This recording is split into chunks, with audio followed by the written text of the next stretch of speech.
کسی کو ڈاکٹر بننا ہے، کسی کو انجینئر بننا ہے، کسی کو اعلیٰ سے اعلیٰ ڈگری حاصل کرنا ہے، کوئی مفتی، کوئی عالم، کوئی فقیہ آپ کو منع نہیں کرتا، آپ کتنی بھی اونچی ڈگری حاصل کر لے، لیکن آپ کو یہ بات یاد رکھنی چاہیے کہ جب بچہ آپ کا ابا کہنے لگے، اماں کہنے لگے، اور جب اس لائق ہو جائے کہ کچھ سمجھ رہا ہے، تو سب سے پہلی چیز یہ ہے کہ اس کو زبان پر جو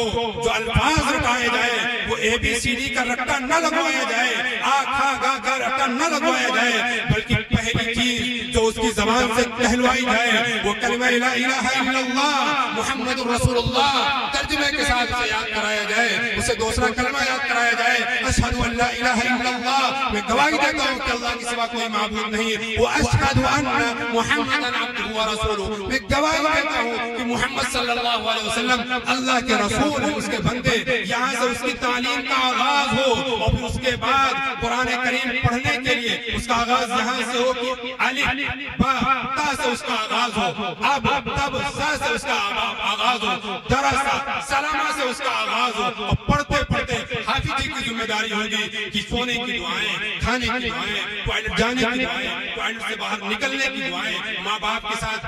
کے ساتھ سلوک کیسا ہونا چاہیے، ملنے میں کیا کہنا چاہیے، کوئی چھینکے تو کیا کہنا چاہیے، کسی کو دعا دینا ہے تو کیا، وہ ساری دعائیں یاد کرائی جائیں، اور پھر اس کے بعد قرآن پاک ناظرہ پڑھایا جائے، وہ صورتیں جو نماز میں پڑھی جاتی ہیں، اگر پوچھ لیا جائے مجمع میں کسی کو 2 یاد ہے، کسی کو 3 یاد ہے، کسی کو 4 صورتیں یاد ہے، اور وہ بھی اگر سن لیا جائے تو کہیں گے ایاک نعبد و ایاک نستعین کو ایاک نعبد و ایاک نستعین، اس طرح کا قرآن بہرحال ہمارا ہے، تو اس طرح بہرحال صحیح قرآن کم سے کم یاد کیا جائے تاکہ جو نماز میں پڑھا جا رہا ہے وہ تو صحیح یاد ہو پائے۔ اس کے بعد حضور اکرم صلی اللہ علیہ وسلم کی سیرت، صحابہ اکرام کی سیرت، واقعات، اولیاء کے واقعات، بزرگوں کے واقعات یہ بتائے جائے، نماز کس طرح پڑھنا ہے، التحیات یاد کرایا جائے، دو شریف یاد کرایا جائے، اللہ کا تعارف پیش کیا جائے، قل هو اللہ احد اللہ الصمد لم یلد ولم یولد، کہ اللہ ایک ہے، بے نیاز ہے، نہ اس کے باپ ہے،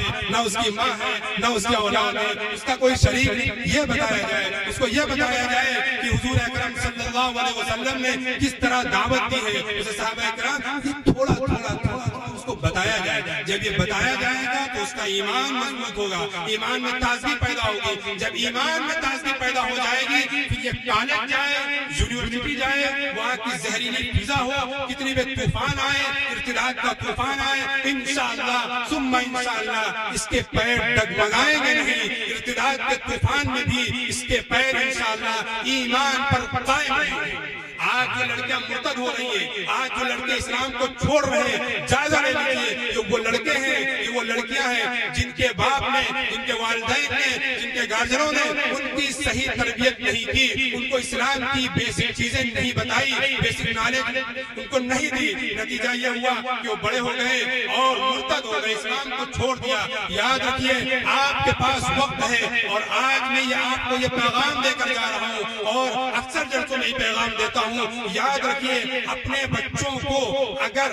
شروع سے اگر آپ کے اوپر انگریزی کا بھوت سوار ہے، ہندی کا بھوت سوار ہے، اور اسی پڑھاتے رہے، اور آپ نے یہ سمجھ لیا کسی حافظ جی کو لگا دیں گے وہ ناظرہ پڑھا دے گا، اسلام کی بنیادی تعلیم ہوگی، ہرگز نہیں، بلکہ جو میں نے بتایا ہے وہ اسلام کی بیسک نالج ہے۔ اگر آپ نے اپنے بچوں کو دین کی بیسک نالج نہیں سکھائی اور ان کو دین کے بارے میں نہیں بتایا تو یاد رکھیے